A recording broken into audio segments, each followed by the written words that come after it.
Donc l'avenir de nos enfants dépend de l'atmosphère de son entourage. Si papa et maman ne prennent pas les choses de Dieu au sérieux, cela va faire comment influencer négativement l'enfant. Voilà pourquoi frère Madame dit que s'il y a la délinquance juvénile, vous savez, en disant frère Madame, je me suis rendu compte, oh le prophète a raison. Dit s'il y a la délinquance juvénile aujourd'hui, c'est parce qu'il y a la délinquance parentale. Si les parents n'étaient pas délinquants, on ne devait pas avoir la délinquance juvénile aujourd'hui. La preuve, comme je vous l'ai dit, chacun devait venir avec compassion. Amen. Amen. Parce qu'il s'agit là du sérieux, de l'avenir de nos enfants. L'église, pour qu'elle soit une église correcte, il faudrait que les foyers, ceux qui prient dans cette église, aient des foyers qui sont corrects. Parce que nous quittons nos maisons, nous venons à l'église avec les esprits. Si tu as un mauvais esprit à la maison, ne pense pas que quand tu vas venir là, ça se transforme en bon esprit. Non. Chacun va venir avec son atmosphère. Si elle est mauvaise, l'église sera à terre. Dieu nous a fait grâce. Il a fait de nous des parents. Il nous a donné des enfants. Les enfants, c'est une bénédiction. Amen. Vous dites Amen? Amen. Les enfants, c'est une bénédiction. Et étant donné que Dieu vous a béni en vous donnant les enfants, il est de notre devoir de les élever comme il faut. En suivant, en enseignant à ses enfants la voie que ses enfants doivent suivre. Vous dites Amen? Amen. Maintenant, on continue sur les influences, c'est très important. Nous allons arriver quelque part. Paragraphe 6. Je pense que notre grand problème aujourd'hui, pour ce que nous croyons être de la délinquance juvénile, c'est une délinquance parentale, un foyer délinquant. Nos gens se sont éloignés des choses auxquelles ils auraient dû s'accrocher. L'église est devenue tiède ou froide. Les enfants sont partis dans le monde. Je vais entendre un amen. Amen. Les enfants sont partis où? Dans le monde. À cause d'un foyer comment? Délinquant. Lorsqu'il arrive, on arrive à la prière. Oh là là, c'est la catastrophe dans nos foyers. Et c'est ça le problème. Si je nous ai invités pour cette réunion, c'est pour nous rappeler ces principes qui sont très fondamentaux pour l'Église. On ne peut pas évoluer dans la marche avec le Seigneur si le foyer n'est pas un foyer de prière. Si la maman n'est pas une femme de prière. Si le papa ne s'accroche pas aux choses de Dieu, ça ne sera pas un foyer. Vous ne serez pas surpris de voir le comportement de vos enfants. Aujourd'hui, les enfants sont ce qu'ils sont. Parfois, vous êtes en train de blâmer les enfants. Toi, tu es quel genre d'enfant? Tu n'écoutes pas. Avant de blâmer les enfants, vous devez d'abord, papa et maman, vous regarder. Quelle est l'influence que nous exerçons sur ces enfants? Quelle est l'atmosphère que nous dégageons à la maison pour que ces enfants-là puissent avoir une bonne influence? Frère Madame dit, si l'enfant grandit dans un bon entourage, il y a plus de chances, plus de 98% de chances que cet enfant puisse réussir. Mais nous avons des foyers du nom, mais le fond, c'est des foyers délinquants. La cause, nous sommes, nous les parents, on doit se le dire, nous sommes la cause de la dépravation de nos enfants, dans la plupart du cas. Nous sommes la cause. Si toi, maman, Madame nous parle de Suzanne Wesley, je crois que vous la connaissez. Madame dit que Suzanne Wesley n'avait pas une machine à mettre les habits pour les laver. Elle avait près de 16 enfants, si ma mémoire est bien. 17 enfants. Mais elle, après avoir fait la lessive, elle passait beaucoup d'heures en prière pour ses enfants. Mais aujourd'hui, Même 5 minutes, c'est un problème. Voilà pourquoi nous savons tout ce que nous savons aujourd'hui. Voilà, dit, oh, Hollywood diffuse un tas de films et d'émissions de télévision. Et tout ça qui ne sont même pas censurés, dans lesquels on blasphème, on prend le nom de Dieu en vain. Et autrefois, écoutez ça, c'était mal pour les enfants. C'était mal pour les enfants dans les églises de la sainteté d'assister à des projections de films ou d'aller au cinéma. Mais maintenant, Satan est allé plus loin. Il a amené ça directement dans la maison, sous la forme de la télévision, sans que ce soit censuré.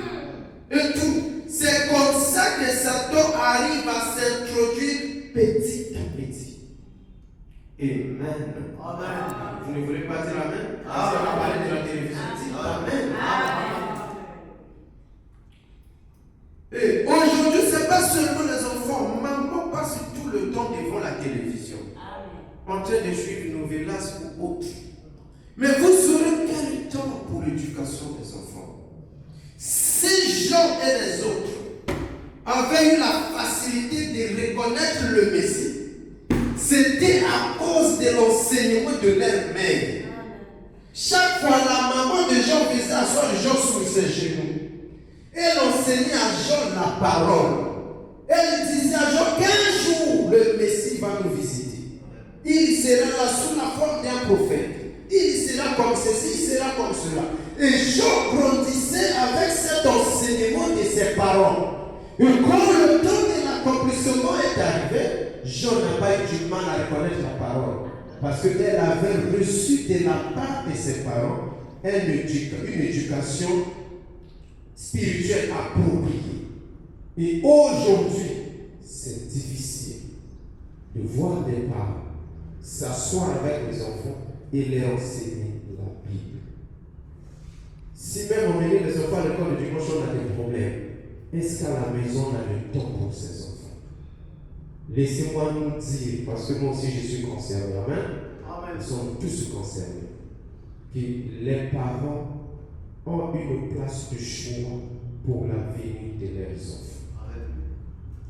Les parents ont une place de choix, je le répète, pour l'avenir des enfants et pour le bien-être même de l'Église.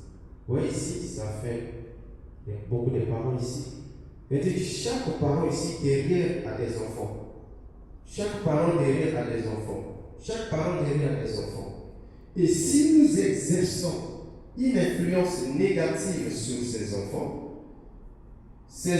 aussi vont exercer une influence parce qu'on ne peut lui donner ce qu'on a. Et quelle sera la suite?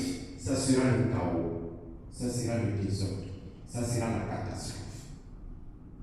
Chers parents, Dieu nous tiendra pour responsables de l'influence que nous exerçons sur nos enfants. Apprenez aux enfants la voix du Seigneur pendant qu'ils sont encore petits. On a beaucoup de temps à faire autre chose. On a moins de temps pour nos enfants. Amen. Quand Jésus s'éloigne de votre maison, sonnez fini. Vous dites Amen. Vous serez là une maison chrétienne de nom, mais le fond, il n'y a plus rien. Église, plaçons la Bible au centre de nos foyers. Plaçons la prière au centre de nos foyers. Et il y a un aspect qui me vient à l'esprit très très important. C'est l'entente entre papa et maman. Pour vous qui êtes dans le foyer. C'est très très très important. Et il y a même une question comme ça qui a été posée. Est-ce que papa peut blâmer maman devant les enfants? Amen. Amen. L'atmosphère qui règne entre parents influence grandement les enfants. Si papa et maman se chamaillent constamment et là devant les enfants, ça va impacter négativement les enfants. S'il y a un problème, alors ceci m'est venu à l'esprit, ne le réglez pas devant les enfants. vous devez rentrer dans votre chambre, à l'heure appropriée, régler ça là-bas. Ne blâmez pas maman ni papa devant, c'est la catastrophe. Les enfants vont grandir avec ça dans leur esprit. Elles vont penser que c'est la vraie. La femme, surtout les femmes, seraient influencées par l'attitude de maman et les enfants beaucoup plus par l'attitude de papa. Et l'enfant va penser que c'est comme ça qu'il doit traiter sa femme. Et lorsqu'il sera marié, il pourra agir parce que l'enfant a reçu cette éducation de la part de ses parents, ce qui est dangereux. Amen. Amen. Amen. Amen. Absolument. Amen. Alléluia. Amen. C'est amen. Amen. Vous êtes un peu triste là. Hein? Ça vous touche un peu? Vous êtes un peu triste là. La sœur, ça va? Nos enfants, leur avenir dépend de notre attitude vis-à-vis de la parole. Amen. Quand Frère Manon parle que quand Jésus s'éloigne de la maison, les chagrins, les maladies, les problèmes sont en route. Comment Jésus va s'éloigner de la maison? Voilà la question. Comment nous allons chasser Jésus dans nos maisons? Parce que n'oubliez jamais, la sécurité de vos enfants, la sécurité de votre maison dépend de votre attitude vis-à-vis de la parole. Amen. Lorsque la parole de Dieu est mise de côté, cette maison-là devient une coquille vide, où le diable peut agir comme bon lui semble, parce que la parole est à l'écart. Ce qui fait la force d'un foyer, la force d'une famille, la force d'une maison, c'est leur attachement aux principes divins. Amen. Parmi les principes, il est écrit, n'oubliez pas la prière en famille. Même si vous ne priez pas en famille, est-ce que vous pouvez répéter avec moi? N'oubliez pas la prière en famille. C'est très important. Mes sœurs, la Bible dit que la femme, c'est une aide pour son mari. Est-ce que vous savez que votre mari peut avoir une faiblesse dans la prière? Mais vous pouvez être une aide très, très utile pour lui. Quand l'heure de la prière arrive, n'attends pas qu'il vous appelle. Parce que vous savez que c'est sa faiblesse. Allez vers lui. Papa, c'est l'heure de la prière. Et quand vous le faites tout le temps, vous verrez que cela va influencer vos enfants. Quand l'heure de la prière va arriver, parfois ça ne sera plus vous. Mais ça sera les enfants qui iront vers leur papa. Papa, on doit prier le temps. Est-ce que vous me suivez? Parce que les enfants ont vu maman agir ainsi. Et cela va les influencer positivement. Et cela deviendra une vie pour les enfants, une vie pour la maison. Amen. Amen. Et si papa est à terre, maman également est à terre, c'est fini pour cette maison. Vous pouvez beau venir ici. Vous pouvez beau chanter. Vous pouvez écouter la bande 24 heures sur 24. Mais si ces principes ne sont pas respectés, la maison sera une coquille vide. La sécurité, je répète, de nos maisons dépend de l'attitude que nous avons vis-à-vis de nos parents. Gardons Christ dans nos maisons par notre attitude positive vis-à-vis de la parole. C'est-à-dire, quand il est temps pour la prière, pour la parole, donner la priorité à la parole, donnons la priorité à la prière. C'est très très important. Amen. Mais quand l'heure arrive, et que cela, maman, papa, tout le monde est négligent vis-à-vis de ces choses, ne pensez pas avoir des enfants qui seront corrects demain. Parce que l'environnement qu'ils sont en train de grandir n'est pas approprié. Maman ne parle jamais de Christ aux enfants. Maman ne lit jamais la Bible avec les enfants. Maman, vous savez que vous avez un ministère. Frère me dit, les gens pensent qu'il y a 4 évangiles. Frère me dit, non, il y en a 5. Frère me dit, le 5e évangile, c'est la femme. Vous avez un ministère. Votre ministère consiste à élever vos enfants selon le Seigneur. Amen. Et lorsque vous n'exercez pas ce ministère, vos enfants n'auront pas un avenir meilleur. Amen. Vous pouvez beau laisser la maison aux enfants, mais il faut dire le meilleur héritage, c'est la parole. Amen. Ce ne sont pas les maisons. Maman, vous avez un ministère. Votre ministère, c'est d'élever, comment? Les enfants en les instruisant selon le Seigneur. Peut-être que depuis le début de l'année, aujourd'hui nous sommes au mois de novembre. C'est cela? Nous sommes au mois de novembre. Peut-être que depuis le début, vous n'avez même pas trouvé un seul jour où vous avez réuni les enfants, vous avez pris cette Bible sacrée et vous avez commencé à lire ça à vos enfants.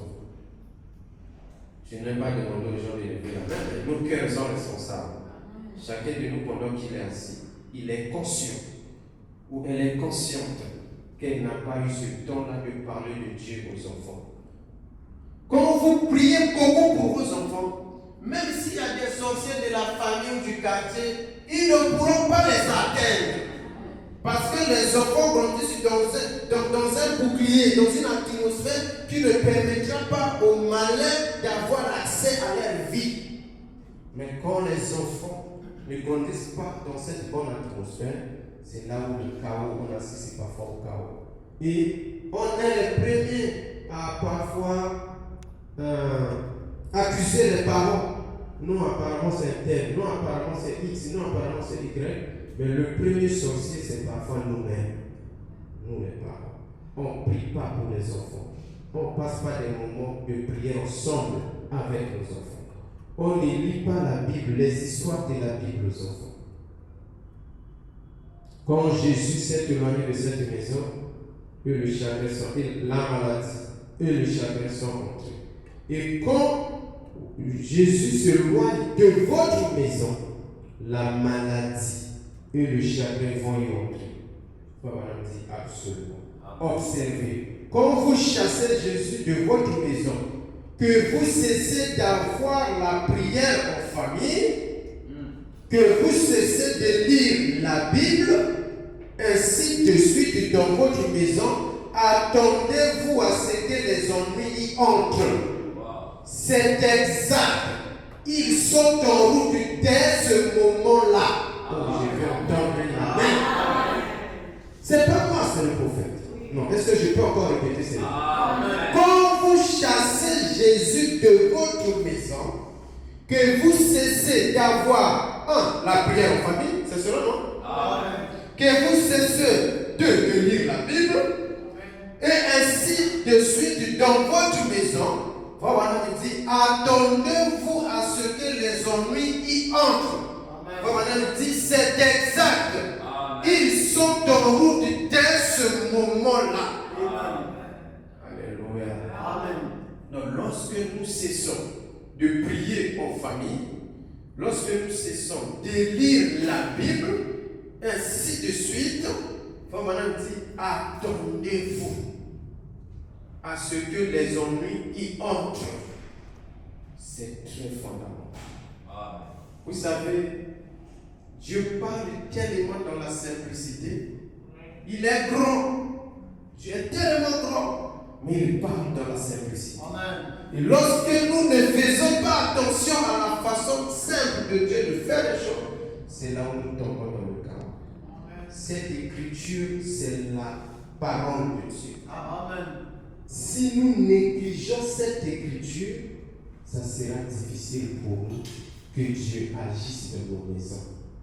Voilà pourquoi parfois on crie au diable, parfois on crie à ceci, on crie à cela, mais le temps est arrivé que nous, parents, nous devons nous examiner.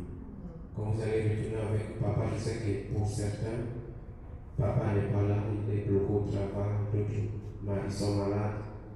Mais quand vous allez retourner dans vos maisons, faites une réunion avec papa. Et j'ai été à l'église. On m'a enseigné, on nous a enseigné quelque chose. Frère Branham nous a dit ceci, que si nous arrêtons de prier en famille, de lire la Bible, de faire autre chose qui sont liées à la parole, attendons-nous à avoir des ennuis dans notre maison. Et je crois que nous ne voulons pas avoir des ennuis dans nos maisons. Amen. Nous voulons que Christ soit le bienvenu dans nos maisons. Amen. Amen. Nous voulons cela. Voilà, continue, disons, dans le faire sortir de l'histoire au paragraphe 22. Et aussi, la vie de famille est en crise. La vie de famille est comment? Est en crise. On dirait que la vie de famille se retrouve maintenant dans des eaux peu profondes. Autrefois, amen, dans le foyer, le père, le chef de famille, s'asseyait le matin et parlait à sa famille. Et ensemble, on prenait la bonne vieille Bible de famille et on la lisait un peu et tous se rassemblaient autour de la table et priaient. Papa, voilà notre responsabilité. Voilà, on dit que la vie en famille se trouve dans des eaux peu profondes. Il y a la crise. Autrefois, le père, le chef de famille, s'asseyait le matin et parlait à sa famille. Peut-être que cela fait même une année, on ne l'a pas fait. Et ensemble, on prenait la bonne vieille Bible de famille et on la lisait un peu. Et tous se rassemblaient autour de la table et priaient. Faut madame dire, on ne voit plus ça. Est-ce que nous allons s'attendre à quel avenir pour nos enfants? Et à la fin de la journée, après que maman avait fait la vaisselle, tous se rassemblaient alors à l'intérieur pour lire un peu plus de la Bible et prier avant d'aller au lit. C'était vraiment rare de voir la délinquance juvénile à cette époque-là. Tous les garçons allaient travailler dans les champs. Et les filles aidaient maman à faire la lessive au ruisseau. Mais aujourd'hui, il suffit d'appuyer sur un bouton. Un petit bouton et la vaisselle est faite.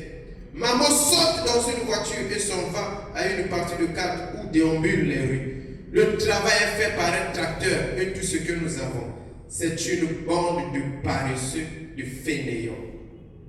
Alléluia. Amen. Et la vie de famille est tant négligée que la Bible est mise au rencard. C'est au point qu'on serait obligé de fouiller pendant 1 heure pour en retrouver une dans de nombreux foyers en Amérique. Pour pratiquer sa religion, on va à l'église le dimanche matin pour environ 20 minutes. Et si le pasteur prend environ 30 minutes, il est convoqué au conseil. Il n'y a plus de vie de famille. Papa, nous sommes la cause des échecs de nos foyers aujourd'hui. Nous avons oublié notre rôle de chef de famille, qui le matin doit réunir sa famille. On ne dit pas maman réunit la famille. Si elle est seule, elle fait ça avec ses enfants. Mais si le père est là, c'est le père qui doit faire comment?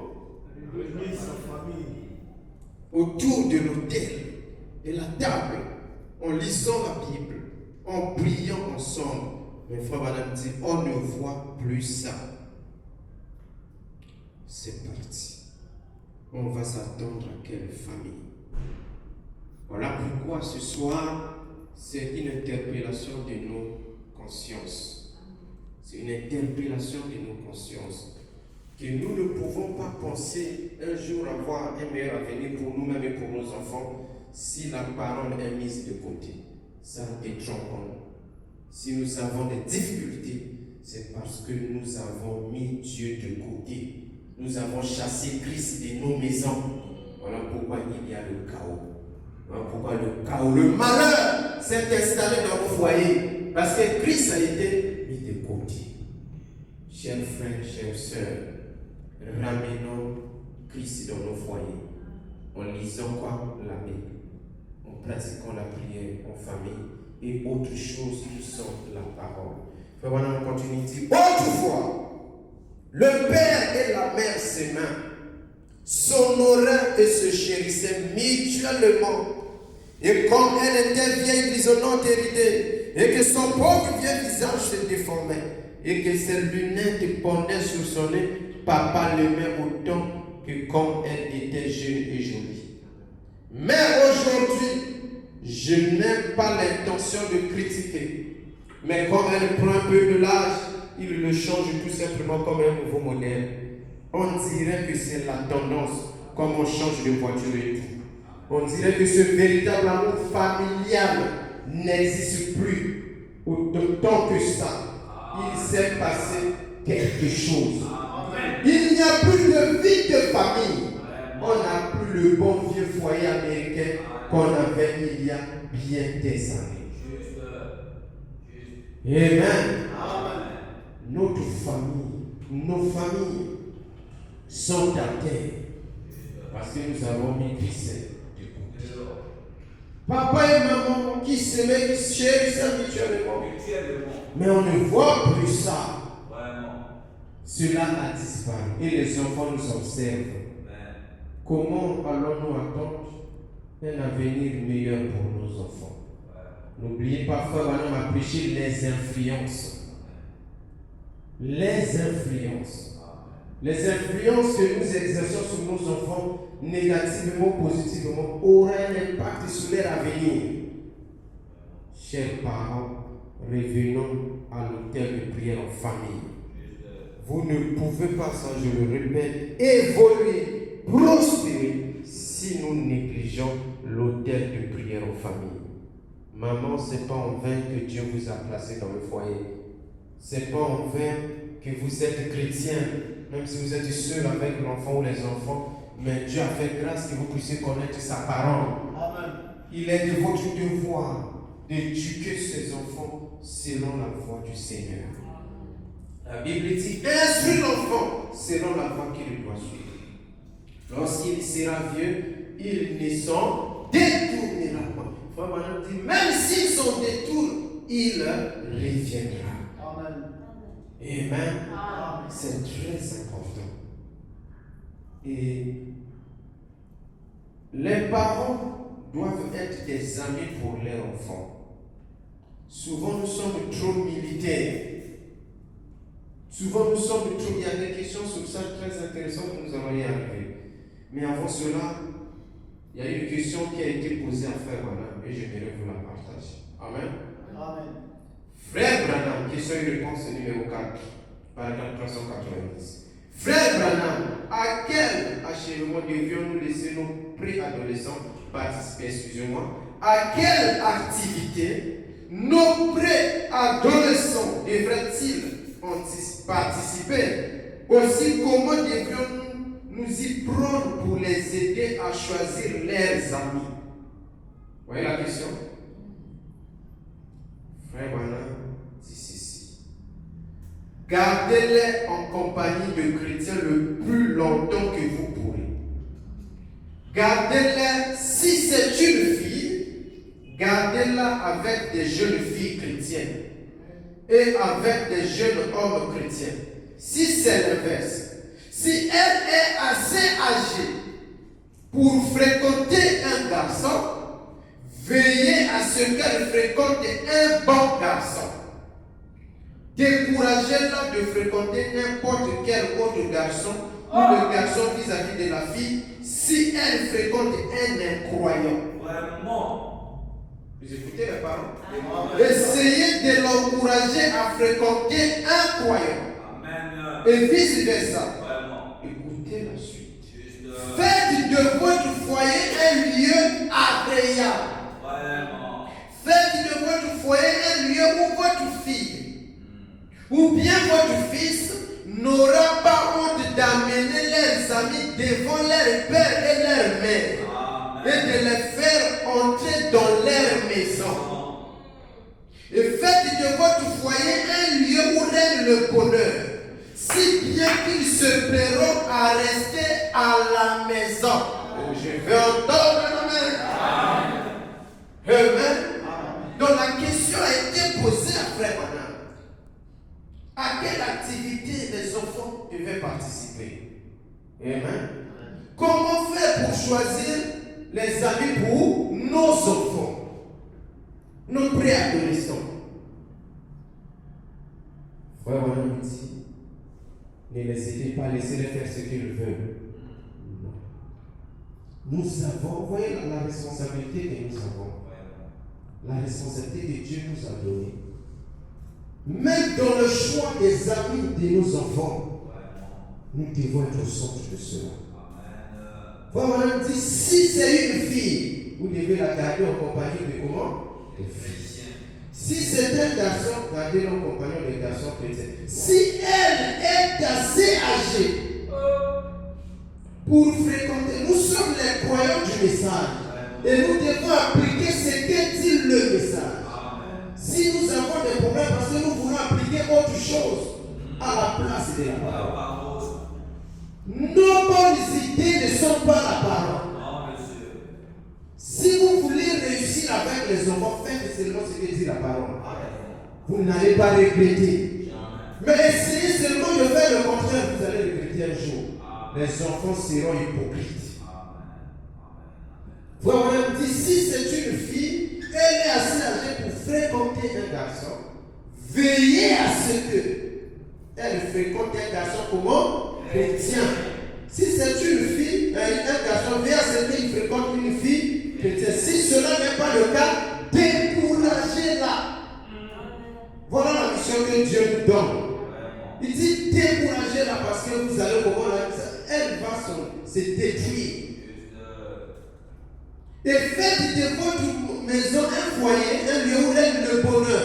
Le bonheur, ce n'est pas l'argent. Non, monsieur. Quand frère Branham est allé fréquenter Hope, aller voir le père de Hope, il a dit au papa de Hope que je travaillerai dur jusqu'à ce que les callosités sortent de mes mains pour souvenir à ses besoins. Charlie a dit à frère Branham, le papa de Hope, le bonheur ne réside pas dans la quantité des biens de ce monde que l'on possède, mais dans la satisfaction que l'on tire du peu qui nous est alloué. Donc le bonheur aujourd'hui, on cite ça, c'est devenu une citation dans le message, mais c'est la parole du papa de Bob qui avait dit à Frère Branham que le bonheur ne réside pas dans la quantité des biens de ce monde. Lorsque Frère Branham dit un foyer où règne le bonheur, cela ne veut pas dire un foyer qui a des tas de millions de dollars de maison. Ça n'a rien à voir. Même si vous vendez de l'eau, amen, et cela vous permet de nourrir votre famille, c'est là où se trouve votre bonheur. Et surtout que si vous avez Christ avec vous, c'est la meilleure des choses qui existent. C'est le meilleur bonheur qui existe. Un foyer qui a Christ, même si c'est le plus pauvre foyer du quartier, mais que Christ est dans ce foyer-là, voilà le bonheur. Amen. Un foyer aussi qui a l'argent, qui a Christ, c'est aussi ça le bonheur. Amen. Voilà. On ne courage pas. Ici, on ne dit pas ici que lorsqu'il y a l'argent, il n'y a pas de bonheur. Si je vais nous faire comprendre une chose, et ce qui fait notre bonheur, c'est Jésus-Christ. C'est la parole. Amen. Si Christ n'est pas là, il n'y a pas le bonheur. Et un foyer où règne le bonheur, un foyer, un lieu agréable, un lieu où les enfants se plairont d'y rester. Imaginez, permettez-moi de le dire, l'enfant va chez les amis. Là-bas, les choses sont bien placées, les choses sont propres, putain bien. Et l'enfant vient chez lui, lorsqu'il rentre seulement, c'est les mouches qui sortent. Il y a des urines par-ci. Permettez-moi, nous sommes dans un milieu. Et l'enfant peut vouloir rester chez les voisins. Parce qu'à la maison, c'est pas tout beau, c'est pas tout propre. Même si vous êtes dans un studio, prenez sa propre. Faites que ça soit bien. Ça fait en sorte que l'enfant, même si c'est en tôle, l'enfant se sent à l'aise là. Parce que c'est propre. C'est compris là, il y a la parole, il y a la bonne atmosphère. Et ça fait en sorte que l'enfant, si l'enfant a un ami, l'enfant n'aura pas honte d'emmener les amis à la maison. C'est fondamental. Dieu nous a donné une grande responsabilité. Élever nos enfants. Mais comment? En suivant les principes de la parole. Si nous sommes des militaires vis-à-vis de nos enfants, nous allons arriver à la situation du frère Branham par rapport à une question qui a été posée, une très belle question, et je crois que cette question résume beaucoup même les autres questions qui ont été posées. Chers parents, s'il vous plaît, ou s'il nous plaît, ramenons Christ dans nos foyers. Ramenons l'autel de la prière en famille. Ramenons l'harmonie dans nos foyers. Si papa et maman se chamaillent constamment, les enfants seront attristés et les enfants ne vont pas grandir avec une bonne atmosphère. Les problèmes arrivent toujours. Il n'y a pas un foyer qui n'a pas de problème. Amen. Amen. Mais le problème dépend de la façon dont vous les réglez. Tous les foyers ont toujours des problèmes. Il est arrivé une fois que Maid avait même claqué la porte à frère. Voilà, vous connaissez l'histoire. Qui pouvait imaginer que cela pouvait arriver un jour? Ça peut arriver. Les problèmes peuvent arriver dans le foyer. Mais ça dépend de notre façon d'agir vis-à-vis de ces problèmes-là. Si on les règle mal, on détruit nos propres enfants. Et ça sera, le foyer sera un ring de chamaillement entre papa et maman. Et les enfants ne vont pas bien grandir. Et nous-mêmes aussi, nous n'aurons pas le bonheur que nous voulons.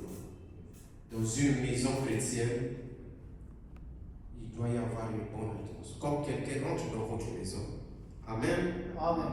Quelqu'un vient rester avec vous-même quelques minutes, il doit savoir que je suis dans un foyer chrétien. Mais quand quelqu'un rentre, il a vite l'envie de quitter la maison parce qu'il est mal à l'aise déjà par ce qui se passe là. C'est pas beau et c'est pas bon. Nous devons être des modèles dans nos quartiers. Si je suis un modèle, il est un modèle, toi tu es un modèle, l'autre foyer est un modèle, nous allons influencer combien de personnes? Et nous serons une grande bénédiction pour les autres foyers. Vous savez, on a parlé d'une histoire. Il y a un frère qui jouait quelque part. Chaque fois, il appelait sa femme chérie. Je ne dis pas que si vous n'appelez pas votre femme chérie, elle s'appelait maintenant. Il appelait sa femme chérie tout le temps. Maintenant, il y a un foyer païen qui observe la façon de ce frère de vivre avec sa femme. Tu sais qu'un jour, cette femme a fait asseoir son mari. Pourquoi? Parce qu'elle était influencée positivement de la façon dont ce frère agissait vis-à-vis de sa femme et de la façon dont sa femme agissait vis-à-vis de ce monsieur. Et ils ont influencé ce foyer-là. Amen. Mais si nous, chrétiens, foyer de message, s'il y a des gens qui se chamaillent beaucoup, c'est sorciers-là. À ce moment-là, ça serait une propre message. Vous dites Amen. Ça serait une propre pour le message. Voilà, en quelque sorte, avant de vous lire la première question, ce que je tenais à vous lire et donner comme information.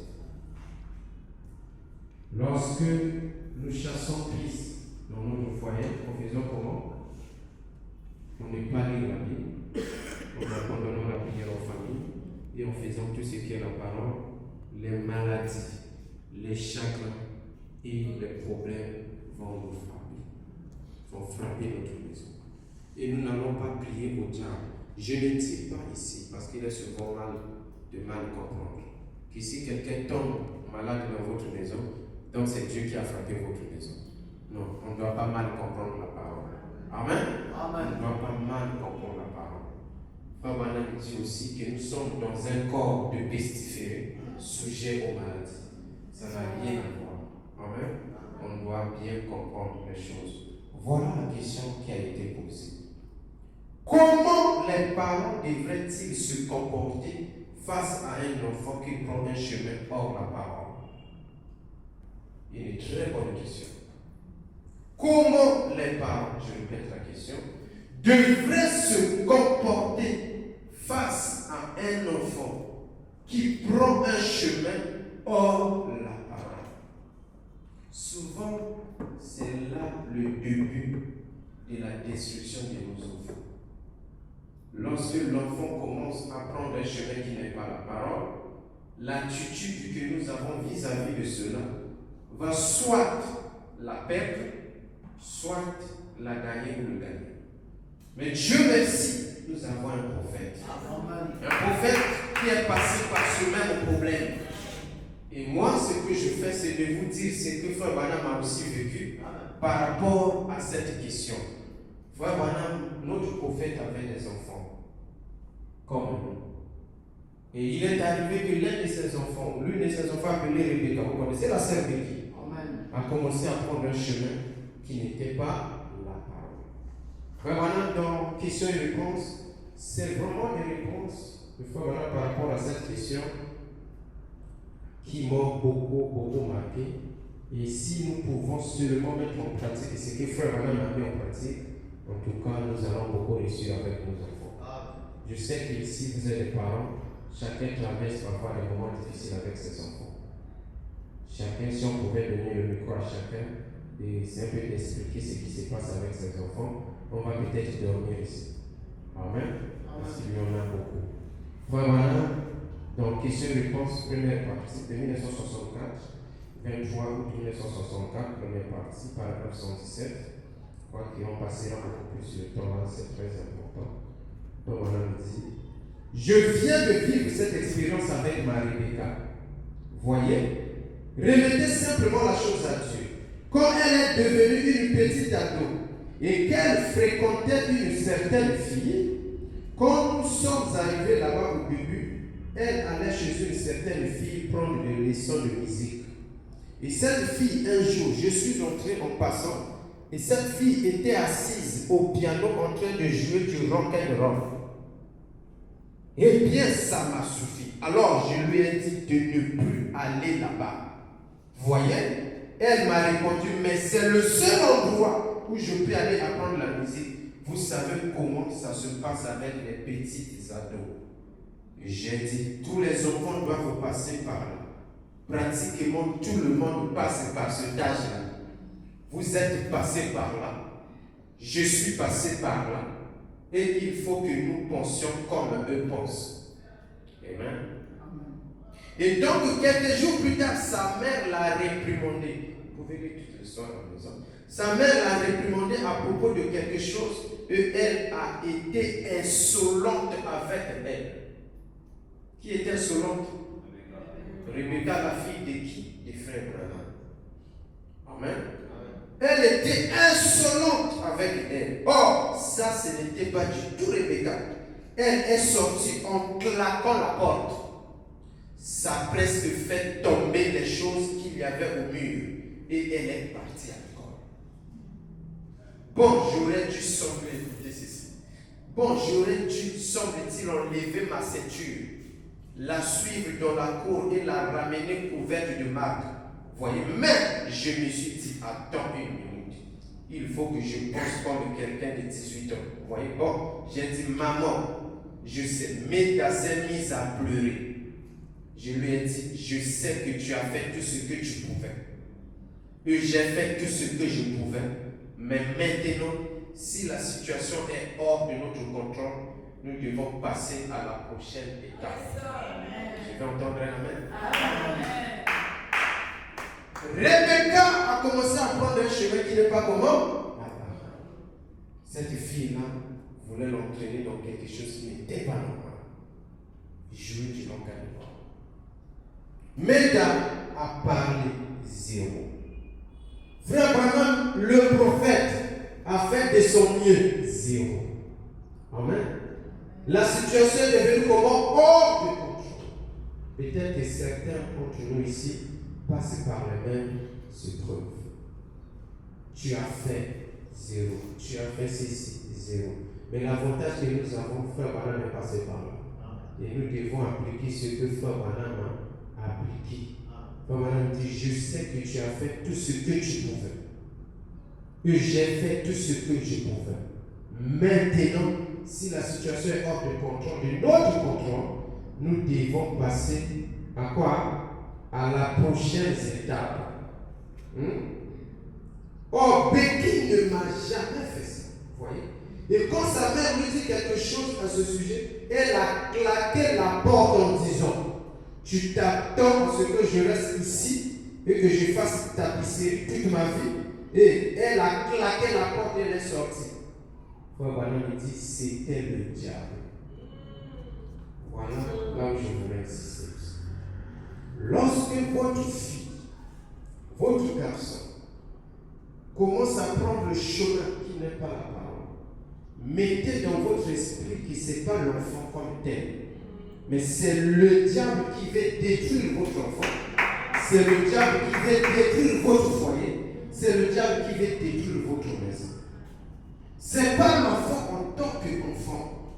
Voilà, on dit c'était le diable qui voulait pervertir le péché. Et en le faisant, c'est là d'avoir l'impact sur le ministère du frère. Vous dites Amen? Amen. J'ai dit, ce n'est pas ce que j'ai dit. Nous allons cesser, écoutez, nous allons cesser de la réprimander et simplement la conseiller. Elle a besoin d'une copine. Et c'est toi qui dois être sa copine. Yes, toi et moi, nous sommes ses parents. Est-ce que je peux répéter ça? Amen. J'ai dit, ce n'est pas ce que j'ai dit. Nous allons cesser de la réprimander. Vous avez crié, vous avez tapé, vous avez frappé, vous avez tout fait. Il n'y a pas eu solution, gain de cause. Il faut passer à l'étape suivante. Amen. Cessez de la réprimander. Voilà, vous devez la conseiller. Il ou elle a besoin d'un copain ou une copine. Voilà, m'a dit Amen dans sa mère. C'est toi qui dois être sa copine. Voilà, c'est important. Votre fille doit être votre amie. Ou si elle a un problème, elle doit être en mesure de vous faire asseoir. Maman, voilà ce qu'il y a. Parce qu'à ces âges, souvent, si l'enfant ne trouve pas l'amour à la maison, il le cherchera ailleurs. Amen. Amen. Mais au lieu de cela, la plupart des parents sont vraiment de... Dès que les parents arrivent à la maison, les enfants sont stressés. Chacun rentre, court par-ci, court par-là. Parce que la lionne, quand on a donné même les noms, la lionne est arrivée. Donc, maman, les enfants donnaient un nom à maman, un nom à papa. Quand maman arrive, la lionne est arrivée. Arrêtons, la lionne est arrivée. Ça ne doit pas se faire comme ça. Si on le fait ainsi, nous allons les détruire. Vous voyez votre enfant prendre un chemin qui n'est pas la parole. Vous avez blâmé, vous avez tout fait. Pas de solution. Prenez-la au sentiment. Conseillez-la. Faites d'elle votre amie. Frère, madame, continuez, c'est très important. C'est toi qui dois être sa copine et toi et moi, nous sommes ses parents. Les enfants d'aujourd'hui ont besoin d'un copain. Tu peux entendre un Amen. Les enfants d'aujourd'hui ont besoin d'un copain. La notion de copain ici, c'est pas bien ma camp, non, c'est pas ça. Amen. La notion de copain ici, c'est pas que l'enfant il faut aller dans ma camp. Non. Copain ici, c'est ami. Voilà, que l'enfant doit avoir un ami. Les amis, on appelle ça copain, copine. Mais dans le langage vulgaire, lorsqu'on dit copain, on pense que c'est la vie de sûr. Mais ici, il ne s'agit pas de ça. Les enfants d'aujourd'hui ont besoin d'un copain. S'ils avaient une mère, un père qui reste à la maison et qui s'occupe de plutôt que d'aller dans un bar, on n'a pas sorti toute la nuit, autre chose du genre, il n'y aurait pas de délinquance juvénile. Vous voyez? J'ai dit, attends une minute. Oh là là, Église. Voilà la responsabilité que nous avons.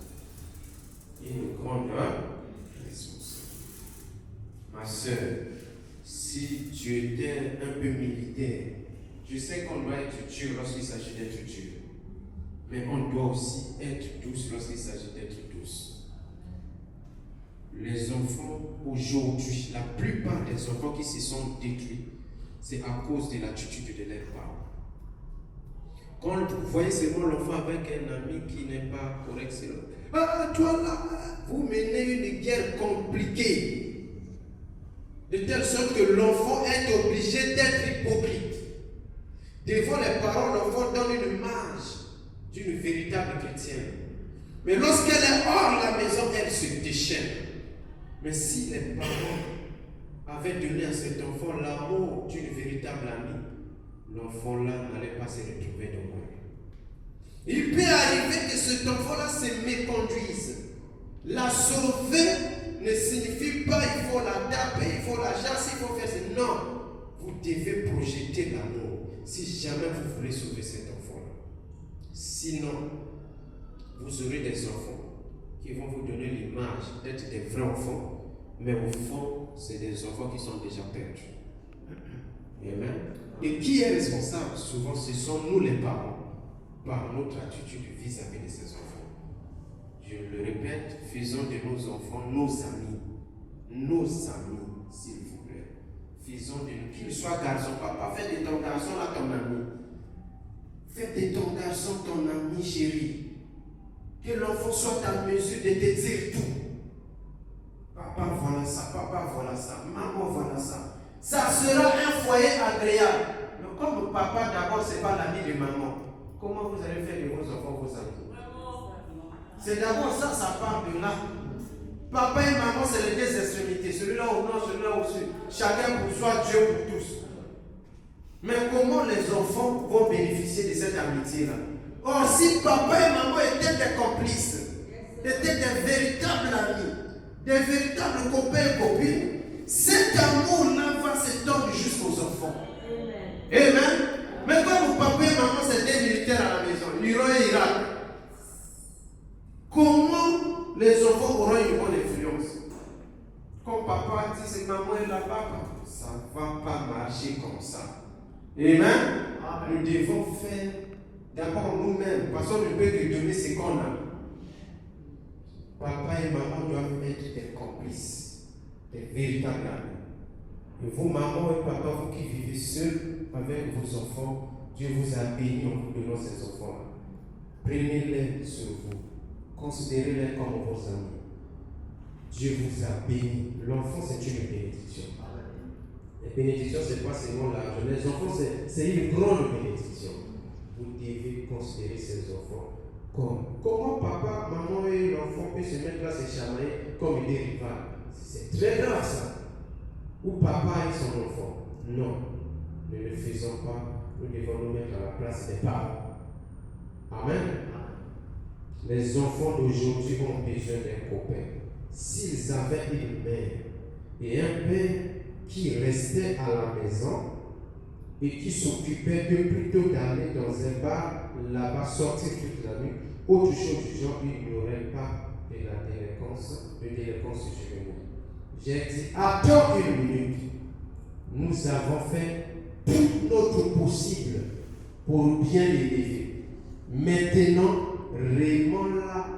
remets-la dans les mains de Dieu. Confie-la lui. Vous écoutez? Amen. Ils ont fait tout de leur possible. Ils ont fait le devoir d'un père et d'une mère. Mais ça ne s'est pas arrêté là. Quelle était la chose à faire? C'était de la confier à qui? Au Seigneur. Voilà comment est-ce que nous devons faire avec nos enfants qui prennent un chemin qui n'est pas correct. On n'a pas dit chasser la pour qu'elle aille chez sa maman à Kouloutou. Non. Chasse-la de la maison pour qu'elle aille chez son père là-bas. Non. Chez le cadet de son père. Non. Ce n'est pas ça la meilleure des choses à faire. En le faisant, on ne règle pas un problème. J'ai dit, puis quand elle fera quelque chose, il dit, Becky, voilà le conseil que Frère Madame donne à sa femme. Et j'ai dit, puis quand elle fera quelque chose, dis, Becky, ma chérie, maman ne veut pas que tu fasses ça. Mais je suis ta copine. Je ne te laisserai pas tomber. Tu vois, fais-lui savoir que tu l'aimes. Elle va chercher quelqu'un qui l'aime. Et il se pourrait que ce ne soit pas la femme qu'il faut. Vous voyez? J'ai dit que ce soit toi, la femme qui l'aime. J'ai dit, chérie, ça peut sembler assez direct, ça. Mais les gens viennent de partout pour avoir un entretien particulier. Et tout. J'ai dit, je suis si ordinaire. Nous sommes ordinaires l'un pour l'autre parce que nous sommes mari et femme. Mais nous ne laisserons jamais une telle chose arriver. Il faut te souvenir que ceci, c'est au nom du Seigneur. Alors elle a dit, très bien, nous nous sommes agenouillés. Ils ont fait comment? Nous nous sommes agenouillés et nous avons remis la chose à Dieu. Nous avons dit que nous allions laisser ça tranquille. Parce que la chose a été remise à qui? À Dieu. Cet après-midi-là, Quand elle est arrivée, elle a dit, eh bien, je suppose que tu dis encore que je ne peux pas aller là-bas. Mais il a dit, non, je n'ai dit un mot là-dessus. Elle a dit, tu sais, maman ne veut pas que... Donc, elle est en train d'appliquer maintenant ce que frère Branham a dit. Tu sais, maman ne veut pas que tu fasses ça. Et tu sais que ça a arraché le cœur de ton père, de t'entendre là-bas jouer ce bougie ou cette musique-là avec cette fille. Elle a dit, bon, il ne voulait pas que tu fasses ça. Et nous ne voulons pas que tu le fasses, Becky. Mais nous avons simplement remis la chose au Seigneur. Je veux que tu saches que nous t'aimons. Quoi que tu fasses, nous t'aimons quand même. Elle a dit en priant, j'y vais quand même. Elle a dit, très bien ma chérie. Alors elle a continué son chemin. Elle a dit, très bien, ton souper sera prêt quand tu reviendras. C'est ce qu'elle a dit. Amen. Ton souper sera prêt quand tu reviendras. Elle n'y est jamais allée. Non, elle n'y est jamais retournée depuis. Voyez. Vous écoutez ça? Amen. Peu de temps après, elle a rencontré Georges. Georges est un chrétien. Avec ça, c'est elle. Amen. Amen. Voilà le modèle qu'il faut. Voilà le chemin à suivre. Lorsqu'on a en face de nous un enfant qui prend un chemin qui n'est pas la parole. Et si on peut seulement appliquer ce que Frère Branham a fait pour sa fille Rebecca, je crois que nous allons arriver à la même solution. Frère Branham dit qu'elle n'est plus jamais retournée. Et Meda, que Dieu bénisse son âme, Meda a appliqué le conseil. C'était Frère Branham a dit. Et lorsqu'elle a appliqué cela, elle a gagné sa fille. Frère Branham dit, aime-la, fais d'elle ta copine. Est-ce que nous ne pouvons pas faire la même chose? Aimons-la, aimons-le. Fais de lui ton copain. Fais d'elle ta copine. Projetons l'amour vis-à-vis de nos enfants. C'est en cela que nous pouvons le gagner. La violence ne gagne pas toujours. C'est pas en étant violent, dur, en tapant, frappant, faisant tout, qu'on va gagner les enfants. Non. Faisons un peu autrement. Et c'est un peu d'appliquer la méthode du frère Branham. Amen. Appliquons la méthode du frère Branham. Je crois qu'il est notre modèle, n'est-ce pas? Mais pourquoi frère Branham, Dieu a permis que ça soit dans les bandes, ça soit dans les brochures?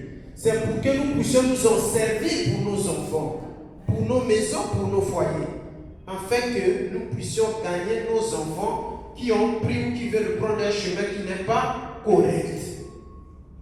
Et faisons de nos foyers des lieux agréables, des milieux appropriés pour que nous puissions gagner nos enfants. Amen.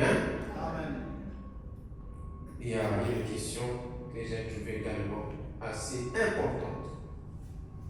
Est-ce que les parents peuvent accompagner leurs enfants à recevoir le Saint-Esprit? Si oui, comment s'y prendre? C'est pour moi une question assez fondamentale. Les enfants n'iront pas au ciel parce qu'ils ont des parents chrétiens ou chrétiennes. Chaque enfant doit avoir une expérience avec le Seigneur. Ne vous contentez pas d'emmener seulement les enfants à l'église, quoi que cela soit nécessaire. Mais le plus important, c'est que ces enfants-là aient leur expérience vis-à-vis du Seigneur. Cette question-là, elle est fondamentale. La chose à faire, oui, je dirais oui, les enfants doivent accompagner leurs enfants. Les parents doivent accompagner leurs enfants dans la marche avec le Seigneur. Frère Branham a prêché, qu'est-ce que le Saint-Esprit? Comment faire pour la recevoir? Pourquoi il a été donné? Comment savoir qu'il a parlé de tout ça? Frère Branham dit, vous ne pouvez pas recevoir quelque chose que vous ne connaissez pas. Cet enfant qui grandit avec vous, il est de votre devoir de montrer à cet enfant c'est quoi le Saint-Esprit, quelle est l'importance du Saint-Esprit. En enseignant votre enfant ou vos enfants sur l'importance du Saint-Esprit, sur qu'est-ce que le Saint-Esprit, pourquoi Dieu a donné le Saint-Esprit, cela va créer dans votre enfant la soif de désirer cette chose si importante pour les chrétiens. Amen. Donc la première des choses à faire, vous devez les accompagner en leur enseignant, en leur montrant l'importance du Saint-Esprit, en leur montrant c'est quoi le Saint-Esprit. Parce que vous ne pouvez pas, c'est impossible, désirer recevoir quelque chose que vous ne connaissez pas. Donc l'enfant aussi doit, il est de votre devoir de lui montrer c'est quoi le Saint-Esprit, pourquoi Dieu nous a donné le Saint-Esprit. Et ensuite, vous devez dans la prière aussi l'accompagner dans la prière. Pas seulement en enseignant, mais dans la prière, tout en disant à votre enfant que le Saint-Esprit c'est une promesse que Dieu nous a donnée. Cette promesse t'appartient. Et vous devez l'insister. Ce n'est pas seulement même les pasteurs ont le devoir d'accompagner l'Église, d'accompagner les brebis à recevoir le Saint-Esprit. Pas seulement les parents. Les huissiers, les diacres de l'Église ont ce devoir. Donc quelqu'un peut vouloir être accompagné, l'Église a cette obligation d'accompagner cette personne. Et fois maintenant, en le faisant, il le dit ainsi. Donc la personne, vous devez dire à la personne ou à l'enfant que le Saint-Esprit c'est une promesse qui l'appartient. Et l'enfant doit croire que cette promesse-là est pour lui, pour elle. Et chaque fois, elle doit prier et persévérer jusqu'à ce que Dieu manifeste cela dans sa vie. Amen. Et Dieu sait à quel moment il le fera. Il y a une question aussi un peu dans ce sens qui a été posée à Frère Branham dans la question-réponse numéro 3 de 1964. Frère Branham, je désire recevoir le Saint-Esprit. Je veux savoir ce qu'il faut.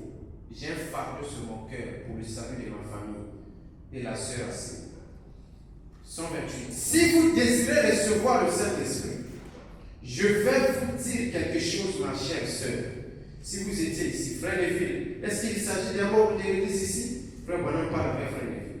Je ne me souviens pas d'eux non plus. Mais si vous êtes ici, sœur, si vous êtes ici, je vais vous dire une chose. La Bible dit, heureux ceux qui ont fait une soif de la justice. C'est une grande bénédiction pour vous, rien que de le désirer. Voyez, or, souvenez-vous, non pas du fait que vous l'avez, mais heureux ceux qui ont fait une soif, car ils seront rassasiés. Persévérer, c'est tout. Amen. Amen. Amen. Dit persévérer, c'est tout. Parce que Dieu lui-même, pendant que vous croyez à cette promesse, pendant que vous enseignez à votre enfant cette promesse, l'enfant croit cela de tout son cœur, l'enfant continue à prier de tout son cœur, au moment même inattendu, indépendamment de sa volonté, Dieu fera manifester cette promesse-là dans sa vie. Amen. C'est comme un enfant qui vit au monde. Dernièrement, on a écouté la bande. Maintenant, nous parlait de Billy Paul, si vous vous souvenez. Maintenant, nous dit qu'il est content. Billy Paul est venu lui dire que papa, j'ai reçu le Saint-Esprit. Amen. Donc, Billy Paul est venu dire à son père, papa, j'ai reçu le Saint-Esprit. Donc, nos enfants aussi pourront être en mesure de faire la même chose. L'enfant viendra te voir même à table pendant que vous mangez. Ah, papa, j'ai reçu le Saint-Esprit aujourd'hui. Quelle joie ça sera. Amen. Quelle joie ça sera. Quel bonheur ça sera pour la famille. Billy Paul l'a fait et nos enfants peuvent également le faire. Donc nous devons les enseigner, les accompagner dans les enseignements et également dans la prière tout en insistant que le Saint-Esprit leur appartient. Le Saint-Esprit est pour eux. Amen. Amen. Est-ce que la parole nous recommande? Ça c'est une autre question. Est-ce que la parole nous recommande de chasser un enfant de la maison parce que celui-ci ou celle-ci a pris un mauvais chemin ou commence à faire des choses contraires à la parole? Je crois que Frère Branham, par rapport à la situation avec Becky, Frère Branham n'a pas chassé Becky de la maison. Mais Frère Branham, étant un parent avec sa femme, Meda, ils ont fait de leur mieux pour que l'enfant soit gagné au Seigneur. Amen.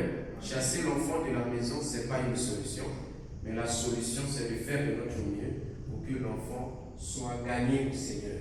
Parce que ça ne sera pas bien en tant que parents que nous ayons des enfants qui deviennent des prostituées dans la rue et nous sommes toujours contents.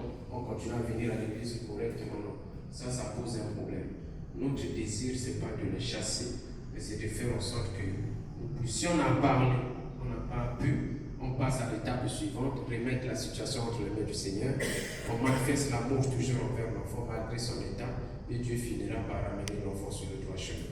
Amen. Pasteur, si votre fille se conduit jusqu'à attraper une grossesse, ça c'est adressé au pasteur. Amen. Si votre fille se conduit jusqu'à attraper une grossesse, est-ce normal pour les parents? Amen. C'est pour nous tous. Est-ce normal pour les parents de lui faire avorter sous prétexte de garder la dignité de la parole? Une très bonne question. Mais cette question-là a sa place parce qu'il y a des parents qui font cela. Il y a des parents qui le font. Lorsque maman découvre que la fille a attrapé une grossesse, on cachait. Parfois même le père ne connaît pas. Parfois même sans que papa soit au courant. Maman récupère son enfant. Ça c'est la mauvaise complice. Oui. Ça c'est pas normal. L'avortement c'est un péché. L'avortement c'est pas la parole. Avorter est un crime. Même punissable par la loi. C'est un crime. Quand vous avortez, c'est pas la parole. Lorsque l'enfant arrive à commettre, il est de notre devoir. C'est un péché, elle a déjà commis. Donc vous allez commettre double péché. D'abord, c'est un péché le fait qu'elle a pris cette grossesse sans être mariée légalement selon la parole. Ça c'est un. Et deuxièmement, vous voulez commettre un deuxième péché en cherchant à avorter. Non, ça c'est un double crime. Laissez-la mettre au monde. Et l'enfant là n'a rien à voir.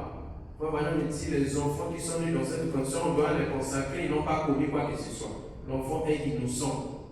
L'enfant n'a rien à voir. La chose à faire, c'est faire en sorte que votre enfant qui a pris un mauvais chemin soit ramené sur le droit chemin.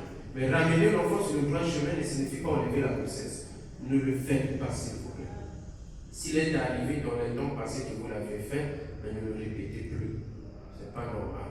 Même vous-même, parents, vous n'avez pas voulu avoir la grossesse pendant cette période et voilà, quelque chose est arrivé, vous êtes enceinte. N'allez pas enlever ça.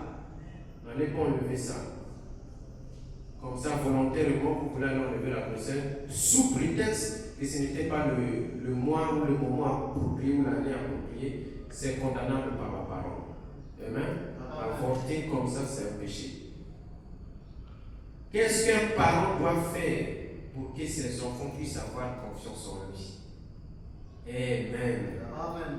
Qu'est-ce qu'un parent doit faire pour qu'un enfant puisse avoir? Je préfère que vous posiez la question à l'autre gars. Qu'est-ce que tu dois faire pour que ton enfant puisse avoir confiance en toi? Amen.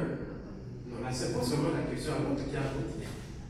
Qu'est-ce que tu dois faire pour que ta fille ou ton fils puisse avoir confiance en toi? Amen. Amen. Pour que l'enfant puisse avoir confiance en nous, nous devions être des parents modèles. Des parents d'abord responsables. Je prends d'abord le côté naturel. Le parent est censé prendre soin convenablement de ses enfants. Je prends l'exemple d'une fille qui atteint un âge où elle a besoin de beaucoup de choses que vous connaissez, vos femmes, le milieu mixte. Voyez?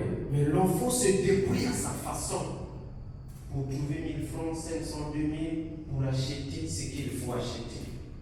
Mais quelle sera l'image de cette fille, de vous vis-à-vis de cette fille-là? Donc il y a d'abord le côté naturel de la question. Que les parents naturellement doivent souvenir aux besoins de leurs enfants. Les parents doivent tout faire, même s'il s'agit d'aller vendre de l'eau dans la... Peu importe ce que vous êtes censé faire, faites tout ce qu'il faut pour prendre soin de nos enfants. Ça, c'est le côté naturel de la chose. Si les enfants sont à l'école, il est de notre responsabilité de faire en sorte que ces enfants-là aillent à l'école. Amen. Et le côté spirituel de la chose, il est de notre devoir, nous les parents, de leur présenter le chemin approprié, c'est-à-dire Christ, de leur enseigner la parole. Et d'être un modèle, parce que si tu dis à l'enfant qu'un enfant ne doit pas être un menteur, un enfant doit toujours dire la vérité aux parents. Mais toi-même, papa, tu les mens tout le temps. Toi-même, papa, tu promets, tu fais ceci, même maman, tu mens à maman tout le temps. On ne peut pas avoir confiance en vous. Parce que tu demandes aux enfants de faire une chose que vous-même, vous ne pouvez pas vivre. À quel moment l'enfant aura confiance envers les parents? Mais si papa est un modèle, que ce soit du côté de la parole, que ce soit du côté naturel de la vie, cela créera quelque chose de positif dans le cœur de nos enfants et fera en sorte que les enfants puissent avoir confiance envers leurs parents. Amen. Donc nous devons être des modèles tant du côté spirituel que du côté physique. Parce que les enfants observent beaucoup. Lorsque l'enfant voit papa est toujours présent, papa l'aime beaucoup. Lorsqu'il a des problèmes, papa est toujours là pour l'aider. Papa le conseille, papa le considère comme son ami, maman le considère comme son ami, ainsi de suite. Mais l'enfant ne pourra qu'avoir confiance en vous. Et c'est la même chose. Oh, si papa est trop militaire, maman est trop, moins de problèmes, vous ne pouvez même pas conseiller, mais chez vous tout est blanc. Il n'y a pas seul instant où vous pouvez récupérer l'enfant et conseiller sans crier, sans frapper. Non, il y a un moment où on peut frapper, il y a un moment où vous prenez l'enfant, viens mon fils, tu sais, ça c'est pas normal, ainsi de suite. Et ça fait en sorte que l'enfant puisse avoir confiance. C'est la même chose. Ou encore l'enfant vient te confier que ça c'est très important. L'enfant fait quelque chose, vient te confier parce que l'enfant te considère comme son ami. Ah, maman, vraiment, j'ai fait ça, ça c'est pas bien. Vous avez parlé avec l'enfant, vous avez prié ensemble. Et pendant que vous êtes en train de parler, l'enfant fait quelque chose devant les autres enfants qui n'est pas correct. Te voilà pour blâmer l'enfant, tu dois citer le mal que l'enfant a fait. Devant les autres enfants. Ou même devant ses amis qui sont venus. Toi là, hier tu as fait ceci, non? L'enfant là, retenez ça, ne viendra plus vous voir. Parce que ça va briser la confiance. Ah, si je dis encore à maman, quand je veux encore faire ceci, ça sera différent. Et c'est la même chose pour nous les pasteurs. Pour que les gens de l'église puissent avoir confiance, toi tu viens me voir, pasteur, j'ai fait ça, ça, ça. J'ai prié pour toi, on a prié ensemble. Et pendant que je suis en train de prêcher, et voilà, ça devient l'objet de ma prédication. Ou tu vas dire au frère, tu vois, ma soeur était là. Ah, c'est là vraiment, c'est pas une bonne soeur. Ah, le frère là, voilà ce qu'il a fait. Et que ça revient sur les oreilles de ce frère ou de cette soeur. Dites-moi, est-ce que ce frère-là pourra encore faire confiance à ce monsieur? Non. Parce que c'était là, non, quel genre de pasteur? Moi, on a parlé qu'avec le pasteur. Et mon problème est connu de toute l'église. Mais ça, c'est quel genre d'église même? Du coup, la personne préfère mourir avec ce problème que de venir vous le dire. Parce que la personne s'est dit, si je le dis au pasteur, tout le monde sera au courant de mon problème. Un foyer est venu te voir passer, nous avons tel problème.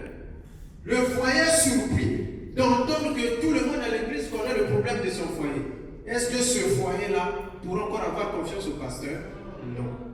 Ce pasteur n'est plus digne de confiance parce qu'il ne sait pas. Le pasteur, par définition, c'est un peu d'attelage. En fait, il garde le problème des gens. Il n'est pas à les diffuser, mais il les garde. C'est un cœur qui garde beaucoup de problèmes. Amen. Donc, il est de notre devoir, moi aussi en tant que pasteur, vous aussi, de faire en sorte que nos enfants puissent avoir confiance en nous. Amen. Amen. Amen. Est-ce que ça va? Amen. Est-ce que ça va? Amen. Quand vous allez repartir, essayez un peu de faire aussi une petite réunion de famille entre vous. Ça serait important. Maman aussi, il y a des fois où vous posez aussi la question aux enfants. Les enfants, dites-moi, qu'est-ce que vous me reprochez? Essayez un peu de poser aussi cette question à vos enfants. Papa, qu'est-ce que vous me reprochez? Est-ce que je suis une bonne mère pour vous? Qu'est-ce que je fais que vous pensez que ce n'est pas correct? Laissez aussi les enfants parler quand même. Faites une réunion cœur à cœur avec les enfants. Pour entendre un peu ce que les enfants pensent de vous. Mes enfants, dites-moi, qu'est-ce que vous voulez que je fasse mais je ne fais pas? Qu'est-ce que vous attendez de moi? Quelque chose que vous vraiment voulez que papa puisse faire pour vous. Que maman puisse faire pour vous. Laissez-les parler. Vous savez, s'il n'y a pas de dialogue, c'est difficile de connaître certaines choses. Mais créez ce dialogue-là. Vous serez parfois surpris de certaines choses. Oui, vous serez surpris de certaines choses. Oh, il y a des choses comme ça dans ma maison. Et ça vous aidera à calibrer un peu, recadrer certaines choses. Amen. Laissez-la parler, les enfants même Un soir, créer une bonne atmosphère de causerie, après vous glissez ça. Dites-moi un peu, qu'est-ce que vous attendez de nous, nous les parents? Qu'est-ce que vous voulez que... Parfois, si un commence, après les autres vont charger. Ouais, papa, toi, voilà, maman, ça. Mais prenez ça au sérieux, hein, c'est que les enfants vont dire là. Prenez ça sur vous, après répartir dans votre choix, votre mari à les enfants. Ça, ils ont raison, ça, et si on peut arranger ça, vous aurez une bonne famille. Vous aurez un bon foyer, une bonne maison. Les choses iront de mieux en mieux. Amen. Amen. Bientôt à terminer. Est-ce que les parents ont toujours raison? Une bonne question. Je commence par Dieu. Amen. Notre premier parent, c'est Dieu. Dieu avait décidé de détruire les enfants d'Israël parce qu'ils s'étaient rebellés. Moïse, son prophète, est allé vers Dieu et dit non, ne fais pas ça. Si tu fais ça, qu'est-ce que le monde ne dira pas? Dieu a écouté le conseil de Moïse. Cette écriture a toujours intrigué frère Branham.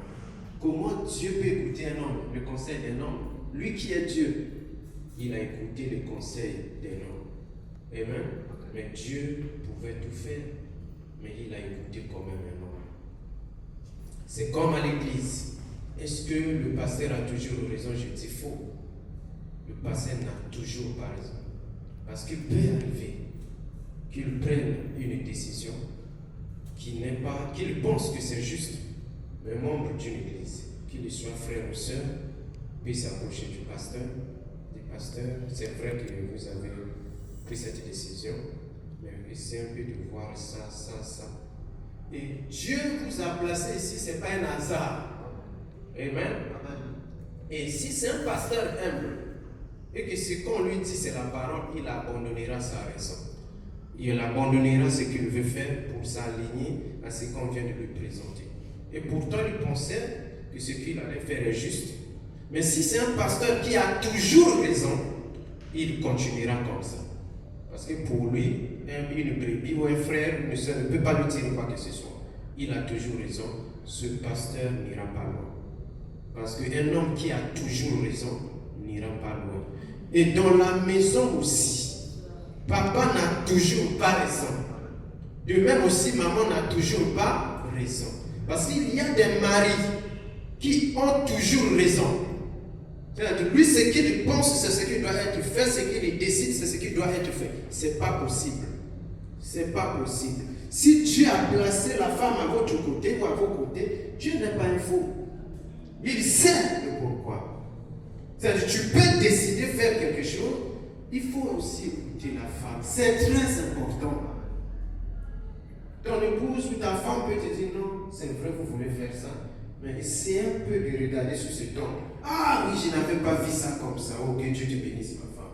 Que Dieu te bénisse. Et elle te sauve de l'affaire. Non seulement ta femme, même les enfants aussi peuvent vous dire quelque chose qui va vous pousser à abandonner votre décision. Ah, papa, c'est vrai, tu es notre père, ou maman, tu es notre mère, vous voulez faire ça, mais essayez un peu de voir ça. Dieu parle d'une manière tantôt d'une autre. Il peut parler par papa, par maman, par les enfants ou par n'importe qui. Frère Branham avait pris la décision concernant l'église. Mais lorsqu'il est arrivé, les administrateurs avaient une autre pensée par rapport à ce que Frère Branham avait. Frère Branham dit quoi? Il a sacrifié son opinion pour s'aligner à l'opinion de l'église. Ça arrive. Donc papa n'a toujours pas raison. Un parent n'a toujours pas raison. Amen. Vous pouvez prendre une décision, mais elle n'est pas bonne. Votre femme ou votre mari peut vous ramener sur le plan chemin. Et même vos enfants, et même quelqu'un du dehors peut vous aider aussi. Donc on n'a toujours pas raison. Si vous trouvez une femme, un homme qui a toujours raison, il va avoir des sérieux problèmes dans sa vie. Amen. Un homme qui a toujours raison, ça ne marche pas. Et dans un foyer, c'est pas papa a toujours raison, non. Ça ne sera pas un bon foyer. Et d'ailleurs, un bon foyer, les décisions se prennent ensemble. Toi, papa, tu peux avoir une décision. Mon père disait toujours, si tu veux réussir dans ce que tu fais, associe ta femme. Amen. Donc, vous prenez une décision. C'est vrai que tu es le moteur, le chef de la famille, tu conçois, tu as décidé, tu as des projets. Mais c'est très important d'en parler à ta femme. Ah, regarde, je pense faire ça. Comment tu trouves ça? Ah oui, mais tu veux faire ça. Et ensemble, vous décidez ensemble. Ça sera beau. Et quelque chose de bien sortira de là. Amen. C'est pas aller faire, tu casses ta tête là-bas, après tu viens maintenant expliquer à la femme, c'est déjà trop tard. Amen. Que Dieu vous bénisse. Amen. Et on va dans quelques minutes. Est-ce que les parents sont censés imposer leur volonté aux enfants? Est-ce que les parents sont censés imposer leur volonté aux enfants? Par exemple, dire que ce sont mes enfants, je veux qu'ils soient médecins, il le sera. Le parent n'impose pas sa volonté aux enfants, mais le parent peut aimer quelque chose. Il peut orienter ses enfants et dire à mon fils, je pense qu'il serait mieux que tu fasses une telle chose. Mais en le faisant, il est important, parce que là il s'agit de la vie professionnelle. Vous pouvez vouloir que votre enfant fasse la philosophie, mais votre enfant est nul en lettres, mais il est bon en mathématiques. À ce moment, il serait important de faire la volonté de l'enfant. Parce que si vous l'emmenez sur le terrain qu'il ne maîtrise pas trop, l'enfant là ne va pas bien aussi. Amen. Parce qu'avant de proposer quelque chose, c'est toujours important de savoir votre enfant est fort en quoi. Qu'est-ce qu'il fait mieux par rapport à ce qu'il apprend à l'école. L'enfant s'oriente beaucoup plus vers quoi. Et c'est en regardant un peu l'orientation de l'enfant que vous pouvez mieux les aider.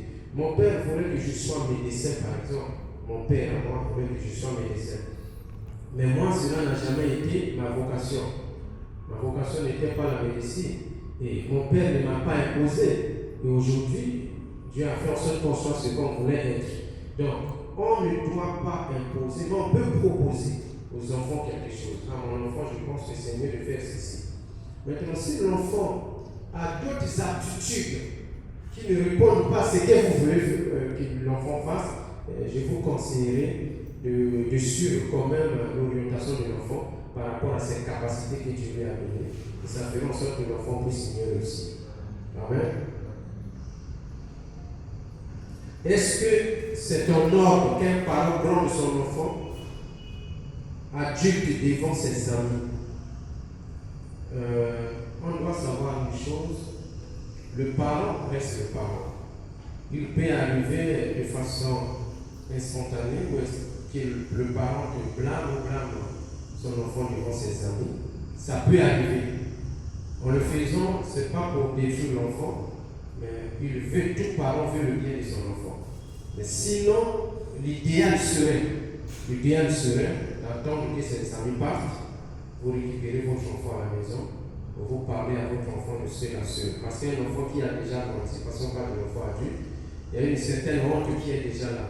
Et ça ne sera pas toujours bien. Je conseillerais à ce que ça se fasse chez vous à la maison, mais on absorbe de ses amis. Mais ça peut arriver à tout le monde, ça peut arriver.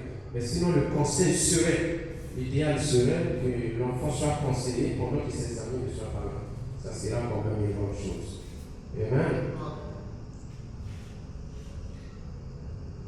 Un parent a le droit d'injurier ses enfants. Oui, cette question-là, c'est la vie, c'est ce qui se passe. C'est ce qui se passe. Déjà, les injures, ce n'est pas la parole. On est d'accord? Les injures, ce n'est pas la parole. Parfois, il y a des mamans qui injurent leur mari en passant par les enfants. Injurier, ce n'est pas normal. Injurier, ce n'est pas normal. Éduquer l'enfant, on n'éduque pas les enfants en les injuriant.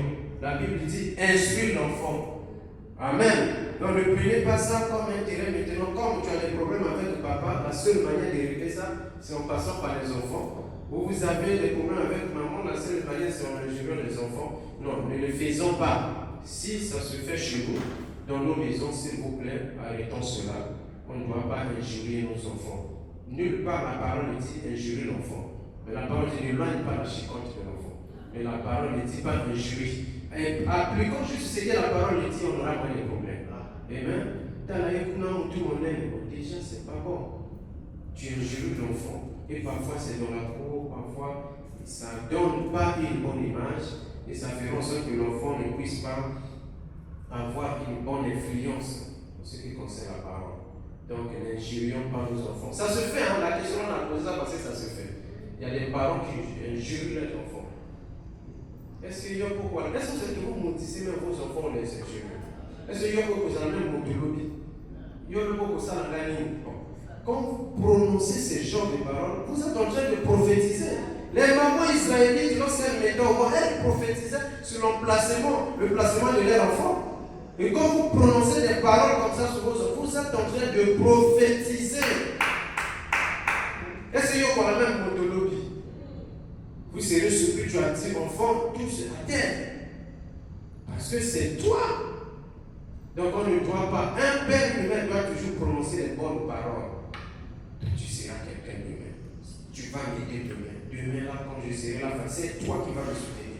Prononcer des bonnes paroles pour les enfants, ça va les influencer positivement. Même si tu sais que ton enfant, disons, est nul.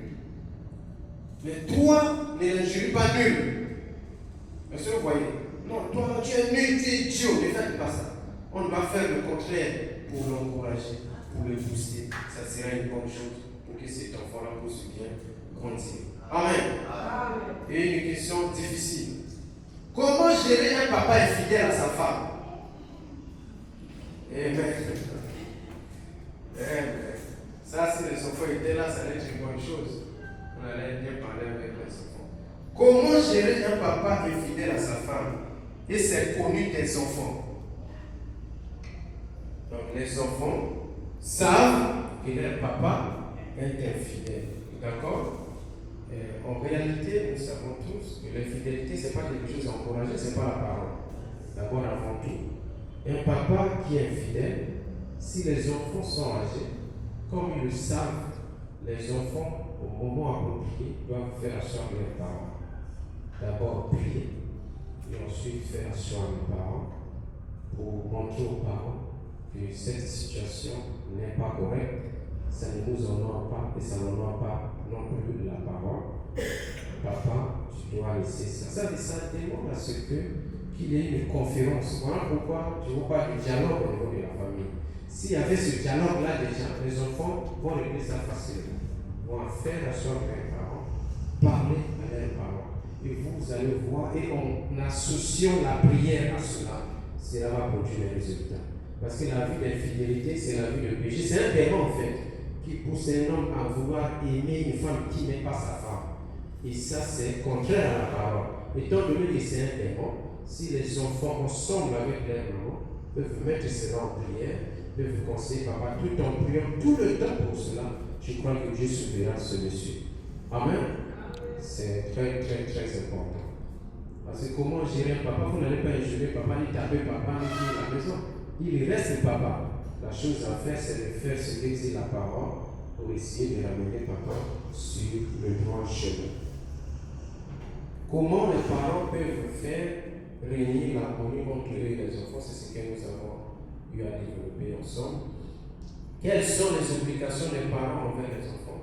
Ça, on en a parlé. Les parents ont l'obligation naturelle de prendre soin convenablement de leurs enfants. Ne faites pas comme un parent que je connais, lorsqu'il partait en forêt, s'il trouve un seul poisson, c'est lui seul qui doit manger ça.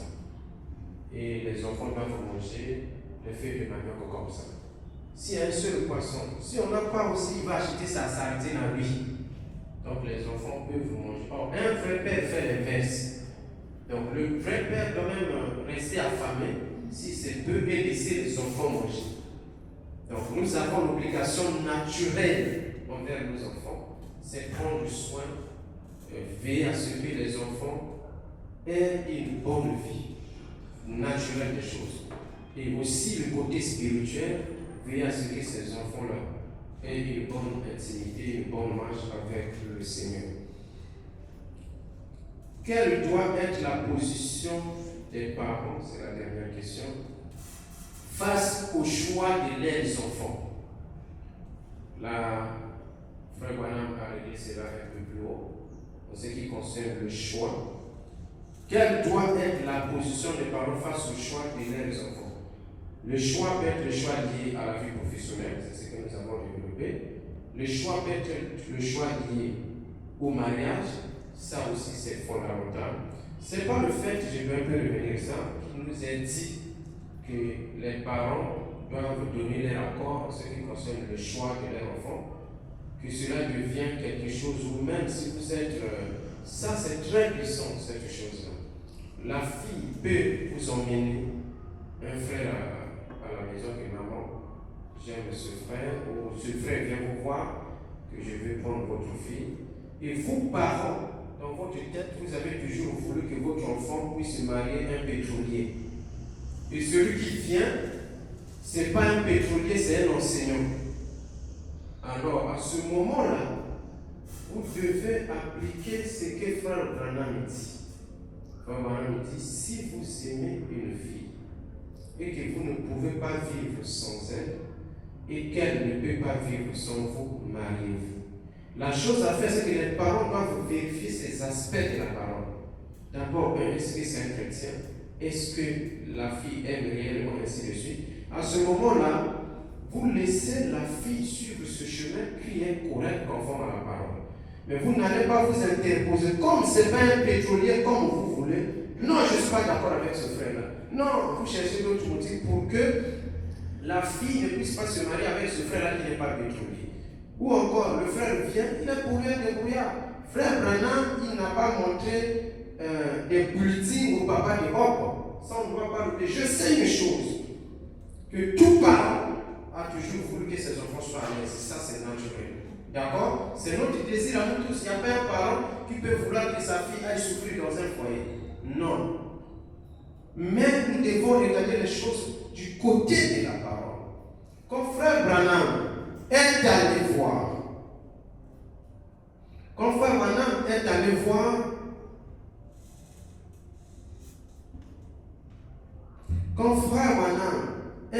voir, le papa de Hop, frère Branham n'a pas montré des maisons qu'il possédait déjà. Que non, Charlie, j'ai 2 voitures, j'ai 4 maisons, j'ai ceci, non. Si Charlie, parce que le papa de Hop était riche, il avait des moyens. Et si frère, le papa de Hop était les parents d'aujourd'hui, en tout cas frère Branham n'allait pas avoir Hop. Parce que frère Branham, pas de niveau de Dieu, Hop était plus instruit que frère Branham. En tout cas, plus instruit que frère Branham. Frère Branham n'a pas imprimé, Hop avait peut-être sa licence. Donc le cadre du côté éducation était tellement grand. Et le côté vie sociale n'en parle plus. Frère Branham était malheureux. Pour frère Branham dit, nous étions les pauvres parmi les plus pauvres. Mais le papa de Hop a dit à frère Branham, le bonheur ne réside pas dans la quantité des biens de ce monde que l'on possède, mais de la portion, de la satisfaction que l'on tire du peu qui nous est donné. Donc ce n'est pas l'argent.